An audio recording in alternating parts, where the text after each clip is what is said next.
Welcome to The Explainer. Today, we're diving into a pretty momentous shift in global security. For the first time in more than 50 years, the guardrails that were designed to prevent nuclear war, they're just gone. We're going to explore what it means to be at the end of one era and staring into a pretty uncertain future. So, yeah, what happens when there are no rules? For over half a century, that was a hypothetical question, something you've seen in a movie. But it's not hypothetical anymore. As of right now, we're living it. Those guardrails, the ones that have kept the world from the brink for decades, well, they've just been taken away.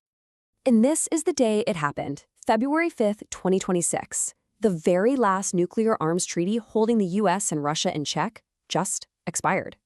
And with it, a whole half-century of managed, predictable nuclear competition pretty much ended. All the limits, all those checks and balances, they basically vanished overnight. Okay, so let's really get into this and unpack what the end of this treaty means, for global stability, like right now. The treaty we're talking about is called the New START Treaty, and you should really think of it as the final guardrail. It was the last piece of this complicated puzzle that was designed to keep things transparent and prevent, well, the unthinkable. Now that it's gone, we've really entered uncharted territory. So this number, 1,550, is absolutely key. Under New START, this was the hard cap. It was the absolute maximum number of deployed strategic nuclear warheads that either the United States or Russia was allowed to have ready to go at a moment's notice. And then there was this number, 700.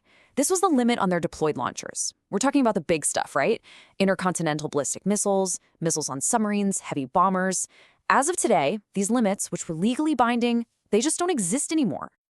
And this is so important to understand. The treaty wasn't just some numbers on a piece of paper. It was a real, robust system for verification. Think about it. 18 times a year, American inspectors could actually go to Russian nuclear sites, and Russian inspectors could go to American sites. More than 25,000 notifications were passed back and forth. All of that built a fragile but really essential sense of trust. And now, that entire system, it's gone. To really grasp why losing this one treaty is such a huge deal, we kind of have to zoom out and look back at the whole era that just came to a close. Just look at this timeline. It tells a remarkable story, a consistent 50-year effort. Starting at the absolute height of the Cold War, there was this steady push to de-escalate. You can see it right there. Each treaty brought the number of weapons down and down and down. Now, that entire trend, it hasn't just stopped. It's been thrown into reverse. And this quote, this really gets to the core logic of the whole thing. Back in the Cold War, both sides knew that an arms race without any rules would lead straight to mutual destruction. It was this shared understanding that, hey, for humanity to survive, there have to be some rules of the road. And that fundamental idea is now being challenged for the first time in generations. So you have to ask, why? Why did this system, a system that actually worked pretty well for 50 years, suddenly just crumble? Well, the answer really lies in a massive shift in global power. Think about it like this. The entire arms control framework was built for a two-player game. It was Washington versus Moscow, a bipolar world. But that world is gone.